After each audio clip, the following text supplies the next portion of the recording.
Hey y'all, it's Shaq of Shaq's Q Barbecue, competition barbecue team. Went ahead and cooked a Creekstone Farms prime brisket today on the Gateway drum cooker. Just figured I'd go ahead and slice her up for you today and see how we turned out. I put it on for about 2 hours, unwrapped at about 300 degrees. This is a hot and fast cook on the Gateway drum. After the 2 hour mark, I turned it about every half hour. Then after the 2 hour mark, I went ahead and wrapped it in aluminum foil. Went ahead and cooked it for about another hour, 45 minutes. About after the hour and a half mark, I probed it once. Noticed we were at about 190. So I went ahead and threw it back on again for about another half hour or 15-20 minutes. Hit it again with the probe. Sunk right in like butter. This sucker ought to be good to go. We're going to go ahead and take a look, slice it up, and see how we did. So just give me 1 second here, get my coke out of the way. And also today, whenever we cooked over royal oak lump charcoal. We used some Weber pecan wood and just my own homemade rub, which was just a whole ton of different kinds of peppers, like some ancho pepper, some chipotle pepper, some black pepper, and then a little bit of salt, a little bit of sugar, just to give it a little bit of different flavor, something different on your palate. And go from there. So go ahead and get this thing and let's get her sliced up here.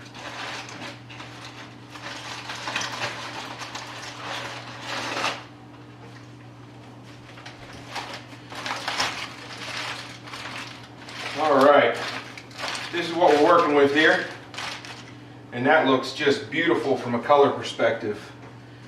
I'm not sure how well you can see this. Go ahead and hold her up for you.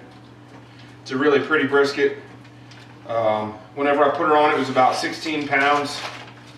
I went ahead and split the point from the flat, working with the flat here. Wonder if I can get some more light up in here. Try this guy.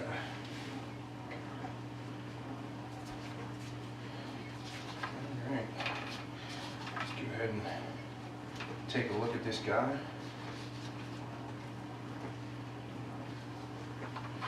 Whenever I cook, I always go ahead and cook fat side down.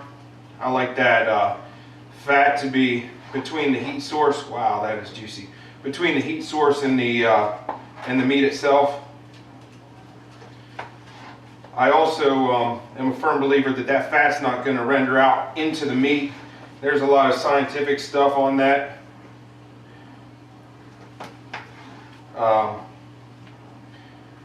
So that fat's not going to go through there, since the majority of the muscle fiber that the brisket is made up of water. Fat and water ain't going to mix real well. So you're not going to get that kind of self-basting that you think you're going to get. Check that out. So that thing's bending nicely.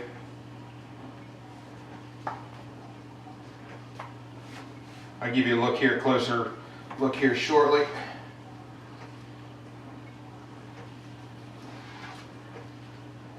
Wow. That guy there is just, I mean, this is what she's all about here. Kind of just falling over that thing just like jello. Got a nice, decent looking smoke ring on there. It's not as big as whenever I use my, oh, wasn't even on the camera. It's not as big as whenever I use my my custom built offset smokers, but that's a good looking brisket. You can see, I mean, there's moisture there, a little bit of a pull. All right. It's mostly just the fat holding that guy together.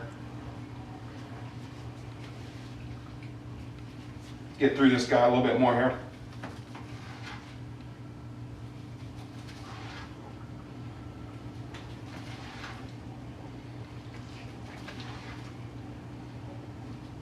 Just like to make sure, you know, I don't know what y'all do with brisket out there, but the biggest thing is, the most important thing when you're slicing this guy up, make sure you're cutting it across the grain. If you're not cutting it across the grain, it's going to be tough. It's going to be real tough, and it could be absolutely by nothing. You could have cooked the perfect brisket, and it could have been made up of perfect fat content, all that kind of stuff. But if you're cutting it wrong, man, you're going to be out of luck. So here's some more out of there. Wow, I mean, I don't know if it gets much better now. Beautiful pull, beautiful pull. So that's kind of where we're at on this brisket today. If I were doing this is since this, you know, I'll be cooking something like this for our competition team. If I were doing this for our competition purposes, I probably would have gone ahead and pre-trimmed this brisket to fit in the box. So I'd have taken, you know, a good portion of this off here, a portion of this off here, and been left with that 8-inch box outline there. Make sure whatever you do when you're using foil, something like that, reserve the au jus. The au jus is wonderful to just put right back on this brisket. Just give it a little bit, and I didn't touch it before that, so you can see just from that how juicy this thing was. This was just a little bit that I reserved.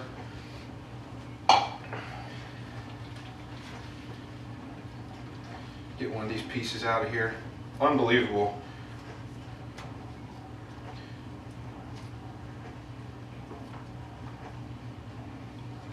Man, I love a good pepper brisket or good pepper rub on there.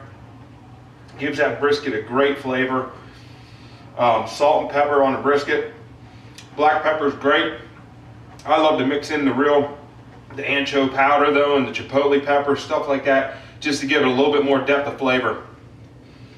Man, that's a good brisket. This one here is going to More Propane, who sponsors us. He buys our brisket for us every year. Like I said, we buy Creekstone Farm Primes. That's what this guy is. This whole brisket's going up to More Propane. And man, they're in luck for this one.